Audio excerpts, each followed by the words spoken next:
अस्सलाम वालेकुम जी बेटा। आज हमारा बीएफडी का लेक्चर नंबर है 43 और टॉपिक जो हम पढ़ रहे हैं उसका नाम है business valuation and merger acquisition.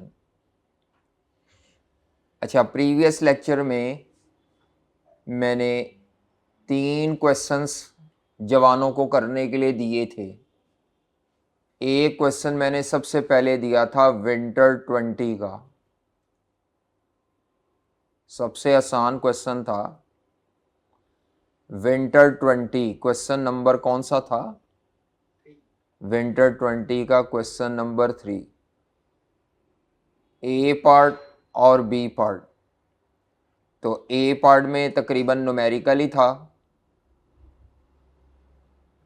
और बी पार्ट में एजम्पशंस के बारे में पूछा था कि जो एजम्पशंस लेकर आपने कैलकुलेशन की है क्या वो एजम्पशन सूटेबल हैं या उनमें कोई खामी है। तो सूटेबिलिटी ऑफ एजम्पशंस, ठीक है। ये अब आपने मुझे याद करवाना है कि जब ये टॉपिक कंप्लीट होगा तो मैंने इस टॉपिक से रिलेटेड थ्योरी करवानी है आपको, तो उसमें फिर मैं बताऊंगा ये। देन फिर आप ये आंसर पढ़ेंगे तो काम चल जाएगा। वैसे आपको पढ़ के आना चाहिए था। ये जो बच्चे ऑनलाइन वाले तो खुद करेंगे, इन्होंने ये ए पार्ट कर लिया और कहते हैं कोई प्रॉब्लम नहीं है, बी पार्ट कहते हैं हमने पढ़ा ही कोई नहीं। तो इसीलिए आज पढ़ लें, डेफिनेटली समझ कुछ आएगा कुछ नहीं आएगा, ऊपर से गुजरेगा। तो ऊपर से गुजरेगा, कैलकुलेशन की बेस पे जो थ्योरी लिखी होगी ना वो ऊपर से गुजरेगी। तो इसीलिए इसको एक दफ़ा पढ़ लें, मेरे बताने से पहले पहले पढ़ लें, ताकि आपको कुछ ना कुछ पता चले क्या वो रूटीन की थ्योरी है जो बार बार आ रही है या वो स्टाइल है। इसके बाद मैंने कहा था आपने समर 15 का क्वेश्चन करना है। कौन सा?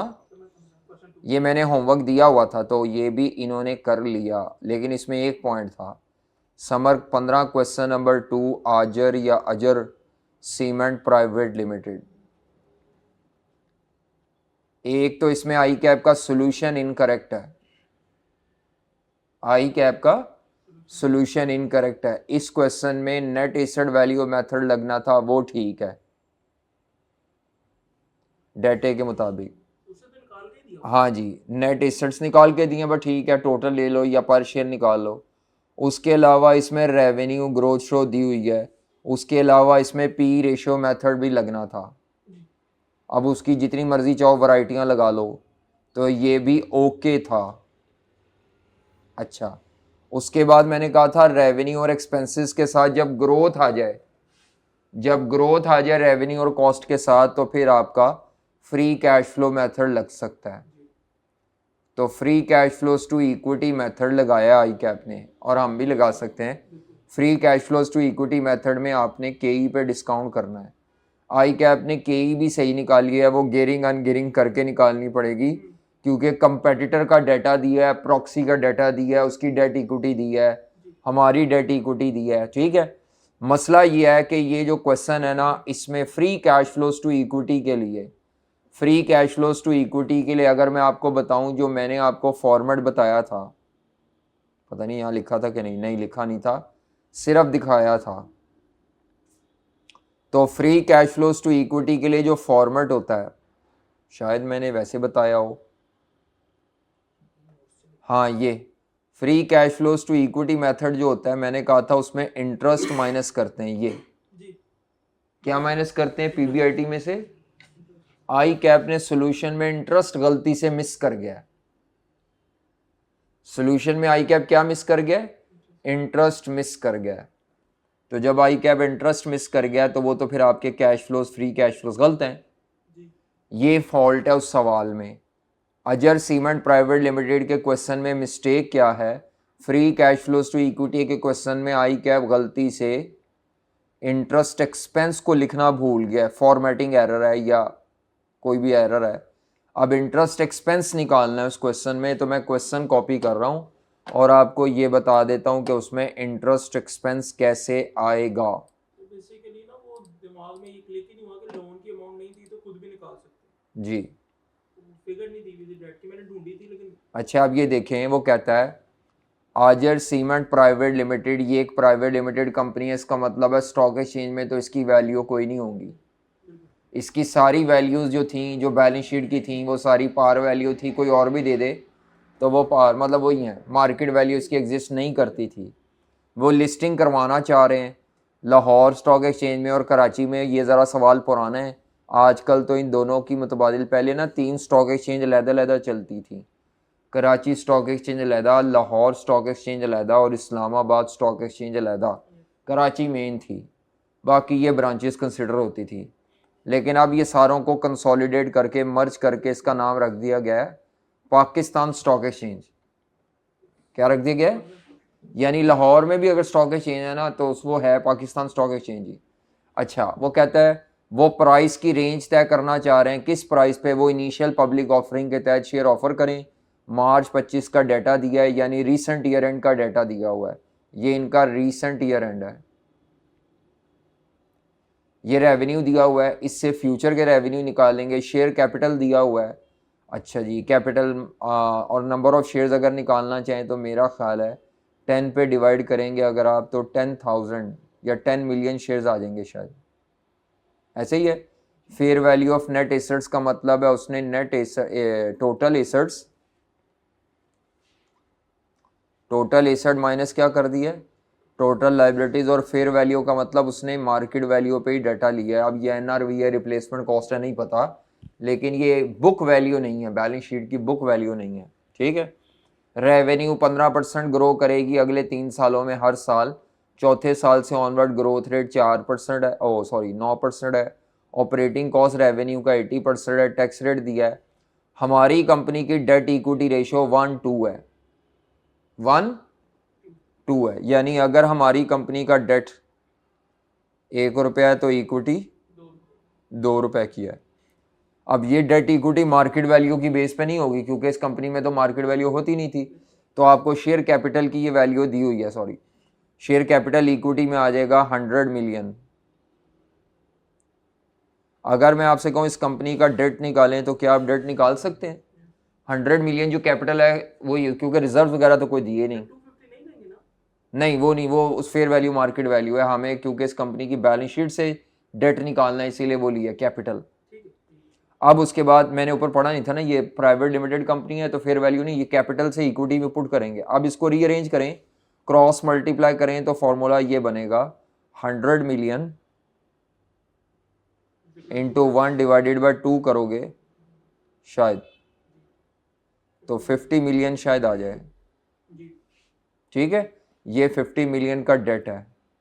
आप क्रॉस चेक भी कर सकते हैं, 50 मिलियन का डेट है और 100 मिलियन की इक्विटी है, तो 1/2। बात समझ आ रही है? इनका डेट कितने मिलियन का हो गया?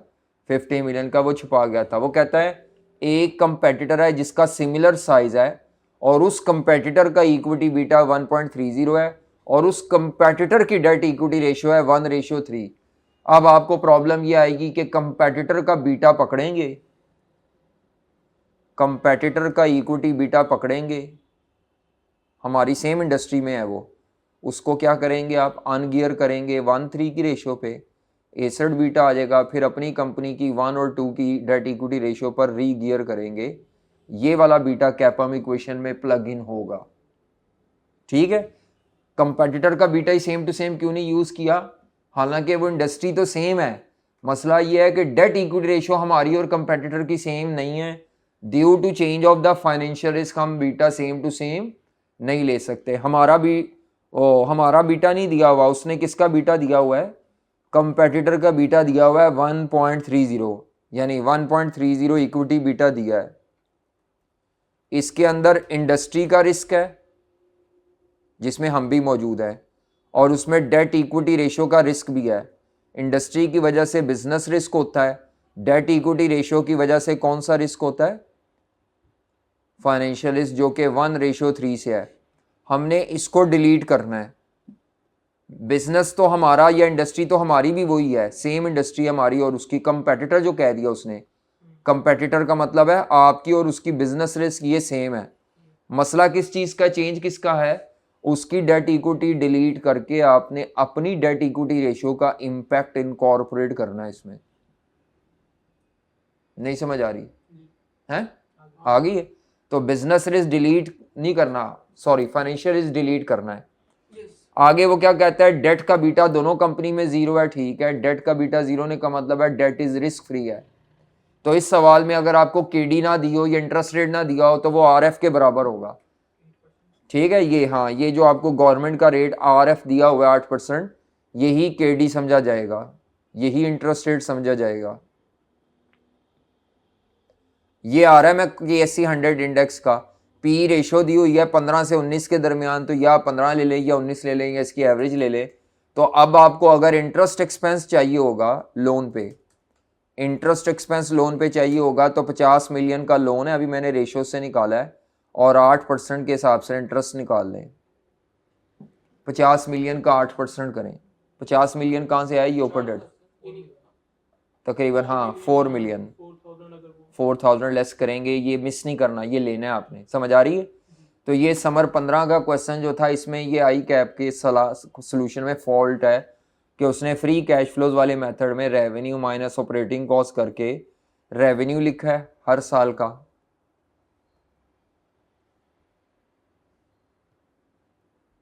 रेवेन्यू। आप मुझे ज़रा रेवेन्यू लिखवाइएगा, मैं थाउजेंड्स में लिखवाइएगा। 2,75,000 था, उसने कहा था रेवेन्यू में 15% की ग्रोथ है। हाँ जी, 15% ग्रोथ के बाद रेवेन्यू क्या आता है सर? ये आएगा 316,250। मैं ये ज़रा सही करवा दूँ, 316,250,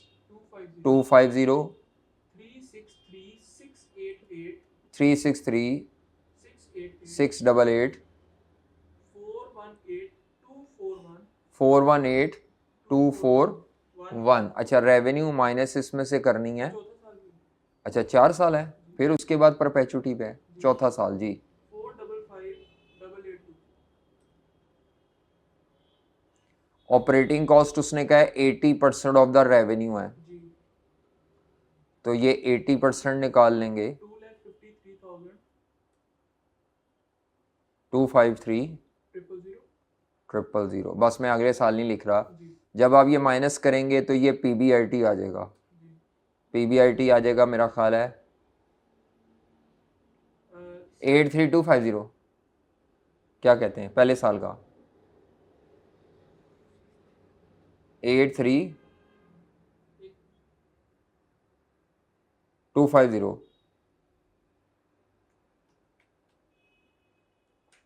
नहीं 63, हाँ सॉरी, ये 8 की वजह 6 आ जाएगा, 63,250। इधर से उसने इंटरेस्ट मिस कर दिया है, तो मैं इंटरेस्ट एक्सपेंस लिखूंगा 50,000 पे, जो डेट है 50,000 का डेट है, फाइनेंस चार्जेस है उसका 8% कर लो, 4,000।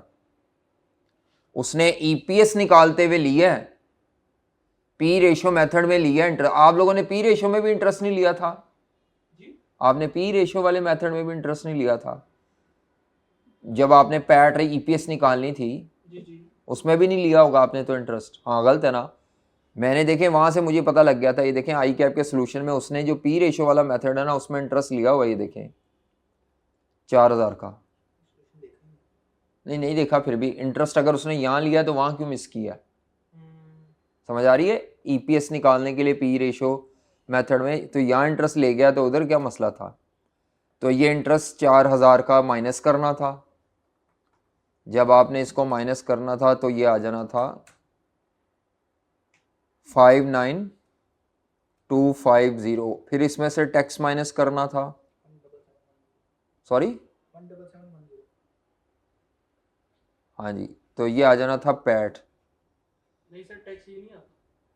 टैक्स ये नहीं आता, चेक कर लो 59,250 के ऊपर 16,590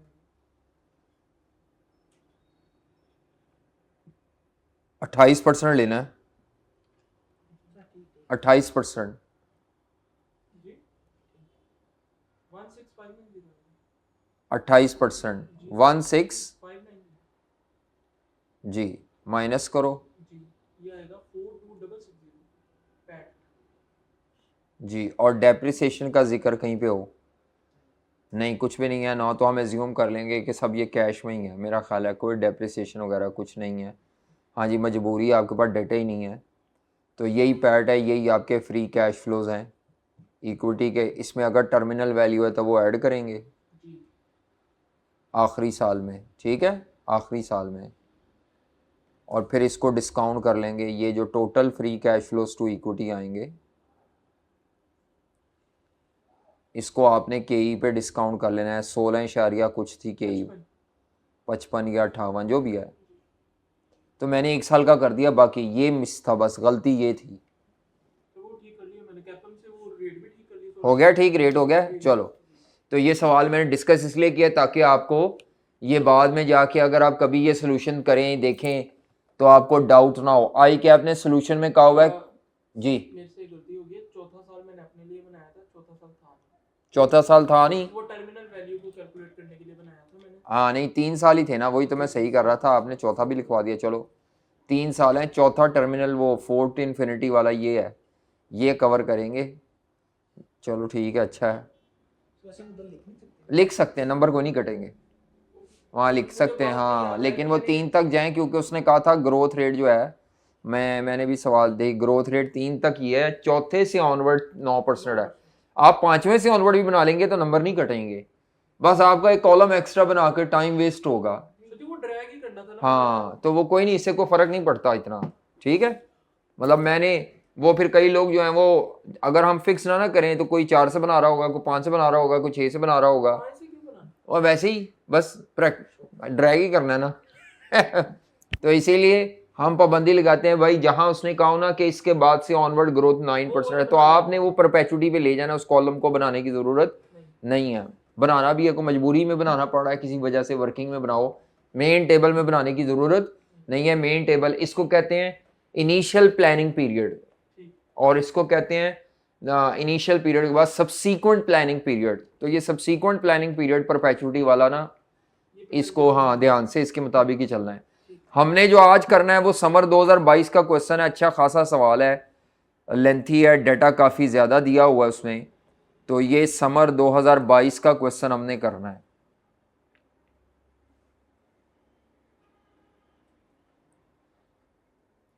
है। स्टोरी बहुत लंबी है, शुरू तो में तो थोड़ा टाइम ही वेस्टिंग है, लेकिन मजबूरी है, डाटा दिया है, तो समर 22 का क्वेश्चन नंबर 2 है। सर ये free cash flows to firm है कि इक्विटी है? क्या चीज़? ये वाला सवाल। हाँ जी, ये क्योंकि मुझे फॉर्म लगा। हाँ जी, free cash flows to firm है इसमें, क्योंकि ये देखिए लिखा हुआ है free cash flow method, equity नहीं कहा हुआ। नहीं ये तो हाँ जी, जनरल में नहीं हो सकता फ्री कैश फ्लो वैल्यूएशन। हाँ लेकिन हिंट ये देखो क्या दिया हुआ क्वेश्चन में, वैक। चले मैं बता देता हूँ, फिर आगे चलते हैं, आ जाएं जनाब, ये भी कर लें फिर आगे चलते हैं। नमाज के बाद ही शुरू कर पाएंगे, अभी नहीं मेरा ख्याल है क्योंकि टाइम कम है। तो आ जाएं जनाब, क्या है जी, टॉपिक क्या है, हम फ्री कैश फ्लोज या डिस्काउंटेड कैश फ्लो मेथड कर रहे हैं। तो फ्री कैश फ्लोज के जो मेथड हैं, 2 तरीके हैं, फ्री कैश फ्लोज के 2 तरीके हैं, एक का नाम है free cash flows to equity,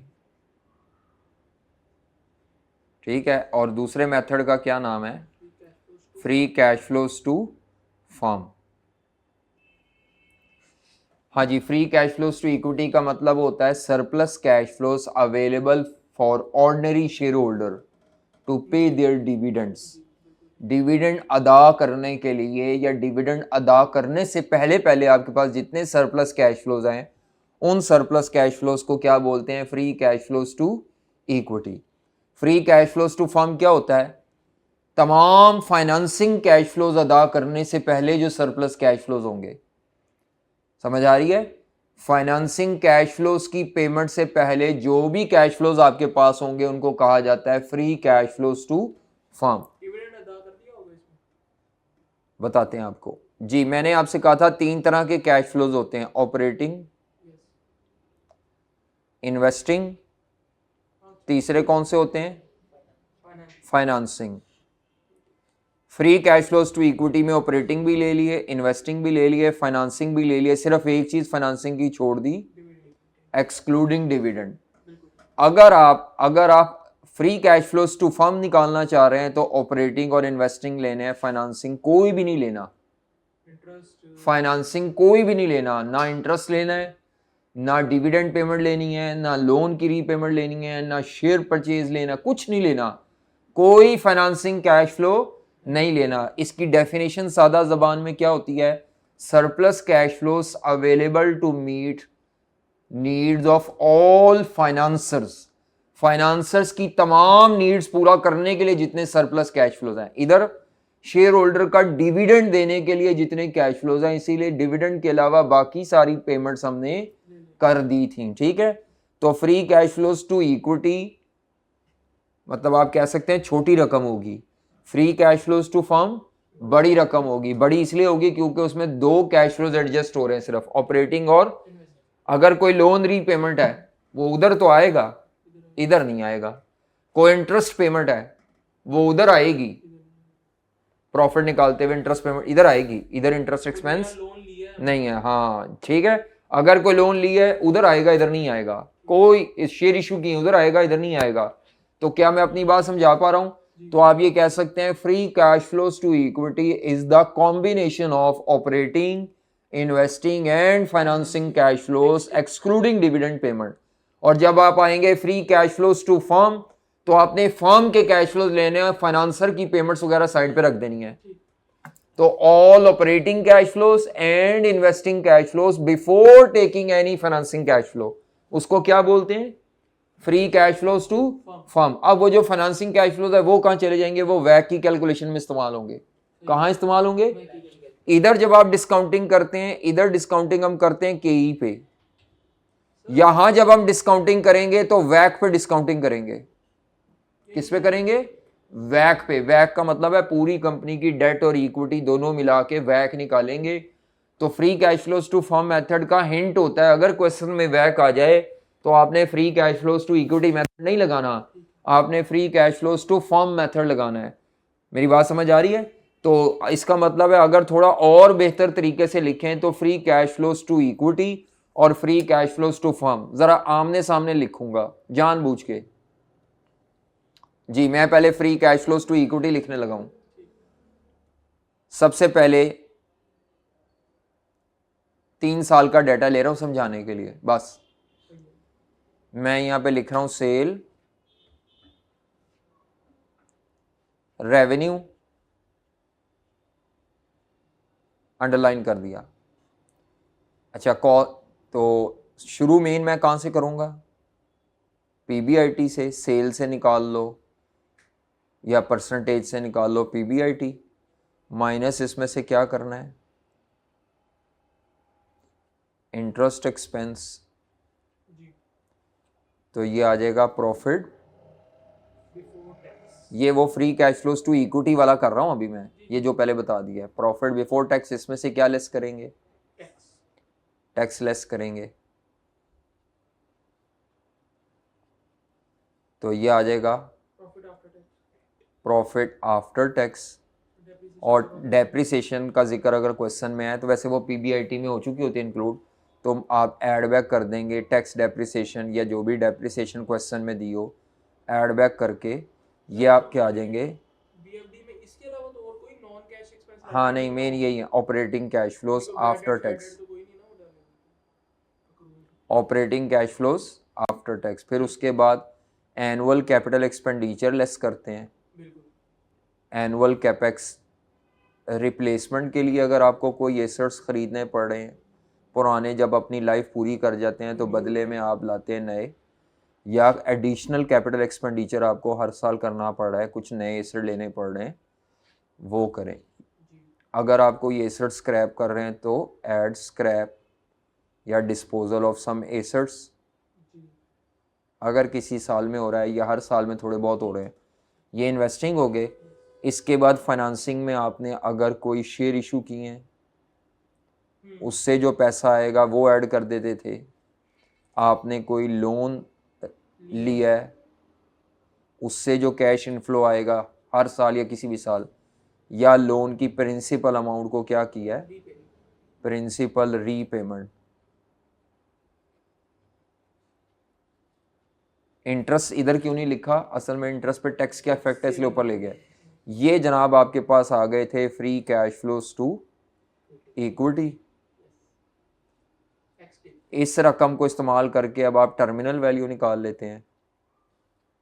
terminal value free cash flows to equity जो तीसरे साल के into 1+G divided by KE minus G। ये इन्फिनिटी पे चले जाए। जी ये आ गया। तो ये टोटल फ्री कैश फ्लोज आ गए टू इक्विटी। फॉर्मेट आपके जेन में होना चाहिए। फिर आप इसको डिस्काउंट करेंगे KE पे। ठीक है। मुझे स्ट्रक्चर याद होते हैं जिस वजह से मैं स्पीड से फटाफट सवाल को मैनेज कर लेता हूँ। आपको स्ट्रक्चर सोच सोच के लिखने पड़ते हैं क्योंकि आपकी प्रैक्टिस कम है और मेरी प्रैक्टिस ज़्यादा है कंपैरेटिवली। ठीक है। 2004-05 से मैं ये सब्जेक्ट पहले ACCA में पढ़ाता रहा, फिर 2012-13 के बाद जब ACCA में डाउनफॉल आ गया फिर मैं CA में शिफ्ट हो गया। पहले मैं ACCA को पढ़ाता रहा यही सब्जेक्ट। वहाँ तो बल्कि सवाल बड़े लंबे, जब अब जो आपके ट्रेंड आ रहा है ना वो ACCA में पहले पाया जाता था। थ्योरी लाजमी होती थी वहाँ, 50% पेपर में थ्योरी थी, 50%। और थ्योरी भी रट्टे वाली नहीं, रिलेटेड टू योर सिनेरियो। थोड़ी बहुत आपकी क्रैमिंग वाली थी लेकिन वो इतनी ज़्यादा नहीं। अच्छा जी, अब इसी तरह अगर आपने free cash flows to firm से करना है, free cash flows to firm से करना है तो चेंज क्या आएगी? यही सवाल को अगर मैं कहूँ सबसे पहले सेल रेवेन्यू लिखेंगे, जी अंडरलाइन कर दिया, PBIT निकालेंगे सेल की बेस पे। जी। अच्छा जी, इसके बाद क्या करेंगे? ये जो इंटरेस्ट लेस करना था ये छोड़ देंगे। इंटरेस्ट क्यों नहीं लेस करना? क्योंकि हमारे लिए, मैं रिपोर्टिंग स्टैंडर्ड नहीं पढ़ा रहा, हमारे लिए इंटरेस्ट एक्सपेंस एक फाइनेंसिंग कैश फ्लो है। हमारे लिए इंटरेस्ट एक्सपेंस क्या है? आप लोगों ने IAS 7 पढ़ा हुआ है, आपको तो लगता है इंटरेस्ट ऑपरेटिंग है, मैं नहीं मानता। हमने, हमारा जो BFD का सब्जेक्ट है, मैं क्या, मैंने जिनसे भी पढ़ा है, जो भी दुनिया में फाइनेंस की किताब देखेंगे तो वो कहेगा लोन और लोन का इंटरेस्ट, शेयर और शेयर का डिविडेंड, दोनों चारों चीजें फाइनेंसिंग है। क्या है? तो चेंज कहाँ पे आएगा? ये नहीं लेना आप, ये PBI बन जाए। मतलब इंटरेस्ट नहीं लेना। जब इंटरेस्ट नहीं लेना तो यही PBT है, इसके ऊपर ही टैक्स निकाल लेंगे आप। यानी अब आप टैक्स इसी पे निकाल लेंगे, PBIT पे ही। आप टैक्स इस मेथड में आप टैक्स ऑन PBIT ही निकाल लेंगे, यानी उसकी saving इंटरेस्ट भी लेंगे ही नहीं। हाँ, ना इंटरेस्ट ना उसकी टैक्स सेविंग। वो कहाँ चला जाएगा? इंटरेस्ट KD के तौर पर वैक में। समझ आ रही है? अच्छा, इसके बाद टैक्स के बाद क्या डेप्रिसिएशन एड बैक करनी है? बिल्कुल, वो डेप्रिसिएशन एड बैक करनी है आपने। ये फिलहाल आपका वही पैड या PBIT आफ्टर टैक्स है तो इसमें PBI बनेगा बस। PBIT आफ्टर टैक्स, नहीं सर, आफ्टर टैक्स तो टैक्स माइनस कर दिया ना यार। PBI होगा ना, T तो हट जाएगा। वो ठीक है, PBI कर लो, या ऑपरेटिंग प्रॉफिट कहते हैं आफ्टर टैक्स उसको, बस PBI चलो कर लो। इसके बाद इसमें डेप्रिसिएशन एक्सपेंस एड बैक होगा जैसे पहले हुआ था, ये सेम रहेगा। जो मैंने येलो हाईलाइट कर दिया इसका मतलब है ये उड़ जाएगा।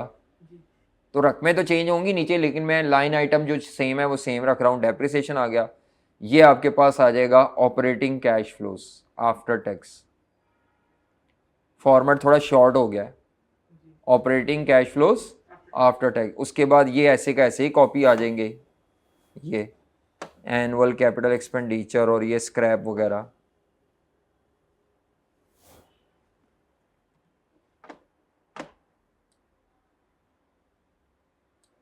ठीक है जी, ये आ गया स्क्रैप वगैरह। इसके बाद आगे क्या है? शेयर इशू नहीं लेना, फाइनेंसिंग कैश फ्लो है, नहीं लेना, इग्नोर। लोन रेज किया है, नहीं लेना। लोन रीपे किया है, सारे फाइनेंसिंग है। डिविडेंड पेमेंट नहीं लेना। तो इसका मतलब है ये तो फिर हमारा जो टेबल होगा उसमें जो रकमें आएंगी उसमें तो वो तो थोड़ी होगी रकमें, कोई फाइनेंसिंग कैश फ्लो नहीं गया। तो ये जो आपके पास आएगी हर साल की, ये कहलाएगी free cash flows to firm, FCF। फिर इसकी हम टर्मिनल वैल्यू निकालेंगे बिल्कुल वैसे ही। तो यहाँ टर्मिनल वैल्यू निकालने के लिए आप क्या करेंगे? Free cash flows to firm जो थर्ड ईयर की थी into 1+G divided by K ही नहीं लेनी, बस ये फ़र्क है। जो चीज़ें आपने ऊपर छोड़ी थी वो सारी वैक में चली जाएंगी। वो किस में चली जाएंगी? वैक में। अच्छा जी, ये आप ऐड करेंगे यहाँ पर, तो ये total free cash flows to firm आ जाएंगे। इसको फिर आप डिस्काउंट करेंगे वैक पे, वैक निकालनी पड़ेगी यहाँ पर पहले की तरह पूरी। तो जब आप ये डिस्काउंट करेंगे, डिस्काउंट करके पीवी आएगी, जब आप इस पीवी को प्लस करेंगे ना, तो जो आंसर आएगा टोटल पीवी का, ये मार्केट वैल्यू ऑफ कंपनी आएगा, ना कि मार्केट वैल्यू ऑफ शेयर्स। ये पूरी कंपनी की मार्केट वैल्यू आएगी। क्या आएगी? क्योंकि आपने वैक भी पूरी कंपनी की लिया है, ऊपर से कैश फ्लोज भी पूरी कंपनी के लिए हैं, इनको free cash flows to firm कहते हैं, तो वैक भी फर्म की आई है, मार्केट वैल्यू भी पूरी फर्म की आई है, इसमें इक्विटी की वैल्यू भी शामिल है, डेट की भी शामिल है। तो अगर मैं इसमें से डेट की मार्केट वैल्यू अलहदा कर लूँ, हाँ निकाली होगी ना, वैक के अंदर वो वेट के तौर पे इस्तेमाल हुई थी, लेकिन यहाँ आपको मार्केट वैल्यू चाहिए। हाँ, मार्केट वैल्यू ऑफ डेट की पूरी अमाउंट अगर आप इसमें से माइनस कर दें तो ये हमारा जवाब होगा, मार्केट वैल्यू ऑफ शेयर्स। ये हमारा आंसर होगा। जो ये मेथड है ना, free cash flows to equity, ये आपको direct market value of shares बताता है। क्या बताता है? ये आपको क्या बताता है? ये मार्केट वैल्यू ऑफ शेयर्स नहीं बताता, ये मेथड बताता है market value of entire company. उसमें से अगर आप डेट की मार्केट वैल्यू को डिडक्ट कर दें तो फिर आपके पास क्या आ जाता है? Market value of shares. तो बच्चे कहते हैं फिर इसके स्टेप्स को अगर शॉर्ट करके लिखें तो मैं कहता हूं कोई मसला नहीं। यहां सबसे पहले आपने क्या निकालने हैं? Free cash flows to equity future के, ठीक है, ऑफ नेक्स्ट ईयर्स। इधर आपने क्या निकालने हैं स्टेप नंबर 1 में? Free cash flows to firm of next years. अच्छा, उसके बाद यहां पे क्या करना है? आपने मार्केट वैल्यू ऑफ शेयर्स निकालनी है, ठीक है, जिसके लिए आपको क्या करना पड़ेगा? PV of free cash flows to equity निकालेंगे एट के, बस खत्म। इधर आपका जो स्टेप 2 होगा उसमें मार्केट वैल्यू ऑफ कंपनी निकलेगी, present value of free cash flows to firm, और डिस्काउंट किस पे करेंगे? वैक पे, क्योंकि ऊपर इंटरेस्ट छोड़ा थे। तीसरा स्टेप उधर कोई नहीं होता, इधर तीसरा स्टेप की जरूरत पड़ेगी। अगर मार्केट वैल्यू ऑफ शेयर्स निकालना है तो फिर जो ऊपर आपका आंसर आया था market value of entire company, उसमें से मार्केट वैल्यू ऑफ डेट को माइनस करेंगे, ठीक है। चलें, ये हाँ, लेकिन जाना उसमें भी हमने शेयर्स की वैल्यू पे ही है। सर ये आपस में एक बराबर आएंगे कि बराबर आएंगी, अप्रोक्सीमेटली बराबर आएंगे जवाब। प्रैक्टिकली नहीं, दोनों वैल्यूएशन के ही तरीके हैं, सिर्फ फर्क क्या है? एक में इंटरेस्ट को हम कैश फ्लोज में ले रहे हैं, दूसरे में इंटरेस्ट को हम वैक का पार्ट बना के ले रहे हैं, सिर्फ प्लेसमेंट फर्क है।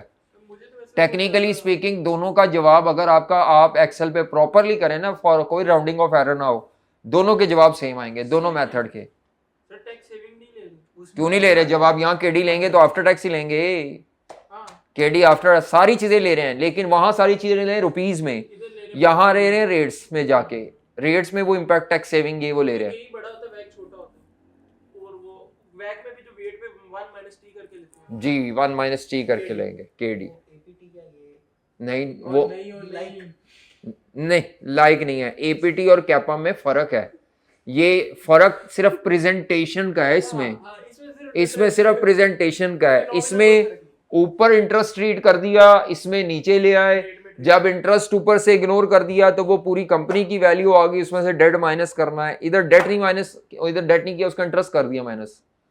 यहां उसका इंटरेस्ट माइनस कर दिया था तो डेट माइनस नहीं करना पड़ा। यहां हमने उसका इंटरेस्ट छोड़ दिया था तो वैक में लेने के बाद इंटरेस्ट भी माइनस करना है। समझ आ रही है? नमाज पढ़ ले पहले।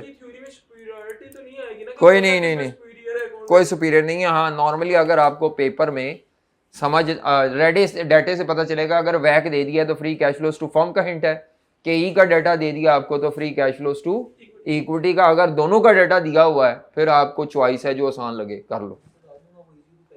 हाँ वो आसान, मैं खुद उसकी तरफ जाता हूँ, वो आसान लगता है, उसमें एक काम कम करना है। हाँ, और बिल्कुल अकाउंटिंग माइनस करना है, इसमें भूल जाता है इंसान। इसमें कर ये रहे होते हैं, हो जाता है, जैसे आई के सोल्यूशन में गलती हुई है ऐसे हो जाता है, ऐसे हो